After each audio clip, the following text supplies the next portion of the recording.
ನಮ್ಮಮ್ಮ ಮಹಾತಾಯಿ ಬೆಳಗ್ಗೆನೇ ಸುಪ್ರಭಾತ ಶುರು ಮಾಡ್ಬಿಟ್ಲು. "ನೀನ್ ಏಂತಕ್ಕೂ ಲಾಯಕ್ಕಿಲ್ಲ, ಮನೆನಲ್ಲಿ ಖಾಲಿ ಆಗ್ತಾನೆ ಬಿದ್ದಿದ್ಯಾ, ಹೋಗ್ ಆ ಬ್ಲೌಸ್ ಆದ್ರೂ ಹೊಲಿಬೋದಲ್ವಾ" ಅಂತ ಹೇಳಿದ್ರು. ಎಲ್ಲ ಐಟಮ್ಸು ತಗೊಂಡ್ ಬಂದು ಕುಂತಿದ್ದೆ, ಅಷ್ಟ್ರಲ್ಲೇ ನನ್ಗೊಂದು ಪಾರ್ಸೆಲ್ ರಿಸೀವ್ ಆಯ್ತು.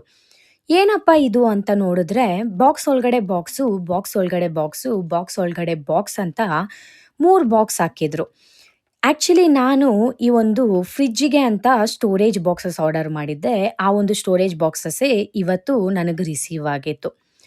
ಸೊ, ಅದನ್ನೆಲ್ಲ ಜೋಡಿಸ್ಬಿಟ್ಟು ನಂತರ ಏನಾದ್ರೂ ತಗೊಂಡ್ಬರೋಣ ಅಂತ ಪಕ್ಕದಲ್ಲಿದ್ದಿದ್ದ ಅಂಗಡಿಗೆ ಹೋಗಿದ್ದೆ. ಹೋಗಿದ ತಕ್ಷಣನೇ ಈ ಒಂದು ರಾಮೆನ್‌ದು ಬಾಕ್ಸ್ ನೋಡಿದೆ. ಶಿನ್‌ಚಾನ್‌ದಿರ್ಲಿಲ್ಲ. ಸೊ, ಪೋಕಿಮೋನ್‌ದೇ ತಗೊಂಡು ಬಿಲ್ ಹಾಕ್ಸ್ಕೊಂಡು ಮನೆಗೆ ಬಂದ್ಬಿಟ್ಟೆ. ಬರೋ ದಾರಿನಲ್ಲೇ ಅಂಗಡಿ ಅಂಕಲು ₹1 ಚೇಂಜ್ ಇಲ್ಲ ಅಂತ ಹೇಳ್ಬಿಟ್ಟು ಒಂದು ಮೆಲೋಡಿ ಚಾಕ್ಲೇಟ್ ಕೊಟ್ಟಿದ್ರು. ಅದನ್ನ ಅಲ್ಲೇ ತಿಂದ್ಬಿಟ್ಟು ಮನೆಗೆ ಬಂದೆ. ನಂತರ ಇದನ್ನ ಟ್ರೈ ಮಾಡಬೇಕು ಅಂತ ನಂಗೆ ಫುಲ್ ಎಕ್ಸೈಟ್‌ಮೆಂಟ್. ಯಾಕಂದ್ರೆ ನಾನು ಯಾವಾಗೂ ಇನ್‌ಸ್ಟಂಟ್ ನೂಡಲ್ಸ್ ತಿಂದಿರಲಿಲ್ಲ.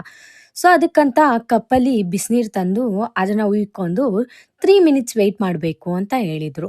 3 ಮಿನಿಟ್ಸು ರೀಲ್ಸ್ ನೋಡ್ಕೊಂಡಿದ್ದೆ, ಅಷ್ಟರಲ್ಲೇ ಮುಗೀತು.